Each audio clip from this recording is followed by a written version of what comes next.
દારૂ જ દારૂડિયાને પી જાય છે ભાગ 2 ની અંદર આપણે વાત કરીશું દારૂથી થતા નુકસાન.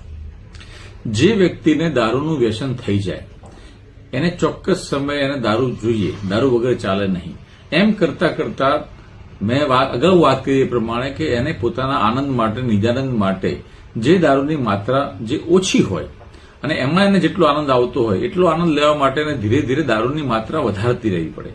ધારો કે પહેલા 1 પેકથી ચાલતું હોય તો એના મહિના પછી એને 2 પેક જોઈએ, 3 પેક જોઈએ. એમ કરતા કરતા એ ક્વાર્ટર ઉપર અને મોટી મોટી બાટલીઓ તરફ આવી જાય.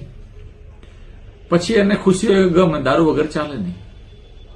બીજી વસ્તુ એ છે કે પછી એને દિવસે સવારે લેવાની ટેવ પડી જાય, પછી કામ ધંધામાં એને મન લાગે નહીં. એટલે ધીરે ધીરે જે કંઈ અર્થોપાર્જન એટલે કે જે કમાવાની એની જે ત્રેવડ હોય એ ત્રેવડ ઘટતી જાય. એટલે ઘરમાં પૈસાની સંકળાશ થાય, પછી ઘરમાં કજિયા કંકાસ થાય.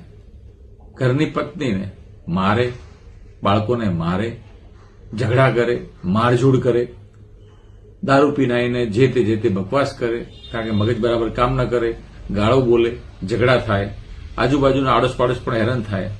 દૂર દૂરના કાકા, મામા, ફુવા, માસી એ લોકો સુધી એના ઝઘડાની વાતો પહોંચે. ઘરના બધા એનાથી કંટાળવા માંડે. એ દારૂની આ આર્થિક જે વ્યવસ્થા છે એના પર તો ખરાબ અસર થાય જ છે. સાથે સાથે એનું શરીર બગડતું જાય, ધીરે ધીરે એનો ખોરાક બગડતો જાય. એના મોઢામાંથી માંડી અન્નળી, જઠર, આંતરડા, ગુદામાર્ગ સુધીમાં જે પાચન તંત્ર છે એના પર ખરાબ અસર પડે. ભૂખ મરે, એમાં ચાંદા પડે, એસિડિટી, ગેસ, બહુ તકલીફ થાય, પાચન તંત્ર બહુ ડિસ્ટર્બ થાય. આપણું શરીરનું જે અગત્યનું અંગ છે લીવર, એ લીવર ઉપર દારૂની બહુ જ ખરાબ અસર પડે છે. લીવર એ શરીરની લેબોરેટરી છે અને શરીરની પાચન વ્યવસ્થા માટે લીવર બહુ જ અગત્યનું કામ કરે છે. ધીરે ધીરે લીવર બગડતા બગડતા સિરોસિસ ઓફ લીવર થઈ અને એના શરીરને બહુ જ હાનિ પહોંચે છે. અને સિરોસિસ ઓફ લીવર થાય પછી વ્યક્તિની શારીરિક હાલત બહુ ખરાબ થતી જાય.